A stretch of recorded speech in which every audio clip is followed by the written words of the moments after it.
ജർമ്മനിയിലെ ചരിത്രമുറങ്ങുന്ന ഒളിമ്പിക് സ്റ്റേഡിയത്തിൽ ചുവന്ന സൂര്യൻ ഉദിച്ചു. സ്പെയിനിൽ നിന്നെത്തിയ ചെഞ്ചോരക്കുപ്പായക്കാർ ഇംഗ്ലീഷുകാരുടെ ഹൃദയം പിളർന്ന് രണ്ട് കൂരമ്പുകളെയ്തു.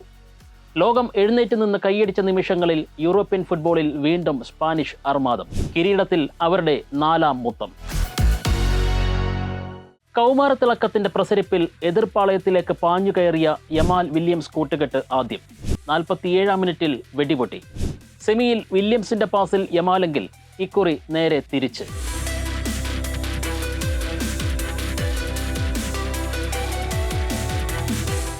എഴുപത്തിമൂന്നാം മിനിറ്റിൽ ഒപ്പമെത്തിയ ഇംഗ്ലീഷ് ആരവങ്ങളെ അപ്പാടെ തച്ചുടച്ച് അവസാന വിസിലിന് 4 മിനിറ്റ് മാത്രം ശേഷിക്കെ കുക്കുറെല്ല ഒയർസബാൽ യുവജോഡിയുടെ 2ാം വെടി.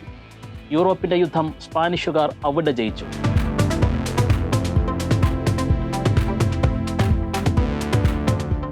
ഗോളടിച്ചത് ഇവരെങ്കിലും മറ്റുള്ളവരെ മറക്കരുത്.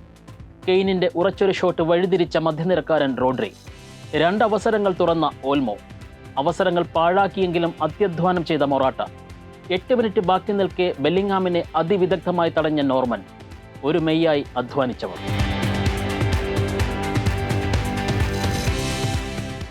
യൂറോ കിരീടം ഇക്കുറിയും ഫുട്ബോളിന്റെ തറവാട്ടിലേക്കില്ല.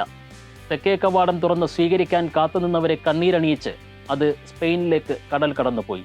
ആശ്വാസം പാമറുടെ ഗോളും 5 പേർക്കൊപ്പം പങ്കിട്ട ക്യാപ്റ്റൻ കെയ്നിന്റെ ഗോൾഡൻ ബൂട്ടും മാത്രം.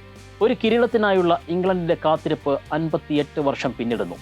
അതേസമയം ഒരു വ്യാഴവട്ടത്തിന് ശേഷം ലോക ഫുട്ബോളിൽ വീണ്ടും സ്പാനിഷുകാർ തങ്ങളെ അടയാളപ്പെടുത്തി.